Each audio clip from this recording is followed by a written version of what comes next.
ব্রাহ্মণবাড়িয়ার আখাউড়া স্থলবন্দর দিয়ে ভারতে পণ্য রপ্তানি বেড়েছে, তবে অনিয়মিত পণ্য আমদানির কারণে কমেছে রাজস্ব আয়। এ নিয়ে বিস্তারিত জানাতে আখাউড়া স্থলবন্দর থেকে যুক্ত হচ্ছেন সহকর্মী আজিজুল সঞ্চয়। সঞ্চয়, শুনতে পাচ্ছেন?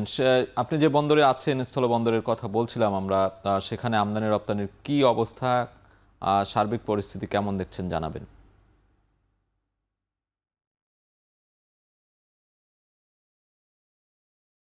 ব্রাহ্মণবাড়িয়ার আখাউড়া স্থলবন্দর দিয়ে গেল কয়েক মাস ধরে কিন্তু ভারতের রপ্তানি পরিমাণ বেড়েছে, পণ্য রপ্তানি পরিমাণ। মূলত এই যে বিগত অন্তর্বর্তী সরকারের আমলে যে ভারতের সঙ্গে যে কূটনৈতিক টানাপোড়েন ছিল, তার কারণে কিন্তু বন্দর দিয়ে রপ্তানি কিছুটা ভাটা পড়েছিল। তবে এই গেল ফেব্রুয়ারি থেকে যেহেতু নতুন নির্বাচিত সরকার এখন আছে, যার ফলে আমরা দেখতে পাচ্ছি যে এটি কিন্তু একটি সুবাতাস কিন্তু বইছে এই রপ্তানি বাণিজ্যে। গেল ফেব্রুয়ারি মাসে কিন্তু রপ্তানি হয়েছে প্রায় 55 কোটি টাকার পণ্য, যেটি আসলে বিগত সময়ের তুলনায় অনেকাংশে বেশি বলে আমাদেরকে এখানকার যারা কর্তৃপক্ষ আছেন, বিশেষ করে শুল্ক কর্তৃপক্ষ, তারা কিন্তু আমাদেরকে বলছেন।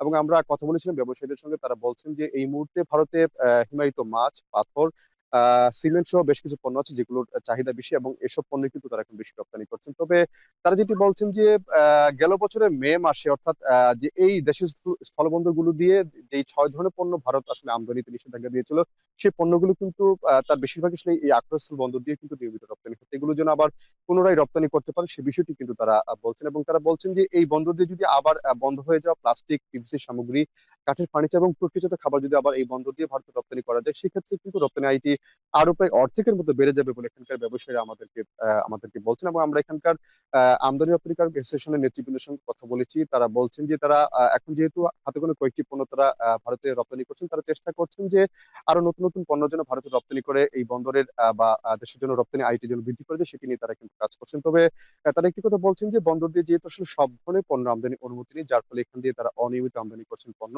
এবং এতে করে কিন্তু এই যে বন্দরে যে রাজস্ব আয়, সেটিতে কিন্তু একটি ভাটা পড়ে আছে। আমি যদি আপনাকে একটু পরিসংখ্যান করি সাজিদ, এই চলতি 25-26 অর্থ বছর গেল ফেব্রুয়ারি মাস পর্যন্ত কিন্তু এই বন্দর দিয়ে ভারত থেকে আমদানি হয়েছে মাত্র 2 কোটি টাকার পণ্য, যা দিয়ে সরকার এখান থেকে রাজস্ব পেয়েছে 71 লক্ষ টাকার কিছু বেশি।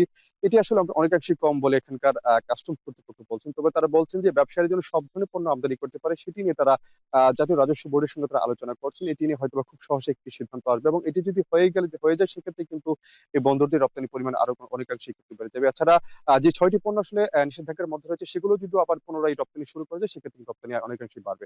সাজিদ, আমার কাছে এই ছিল আক্রয়স্থল বন্দর থেকে এখানকার আমদানি রপ্তানি বাণিজ্য সংক্রান্ত সবশেষ খবর।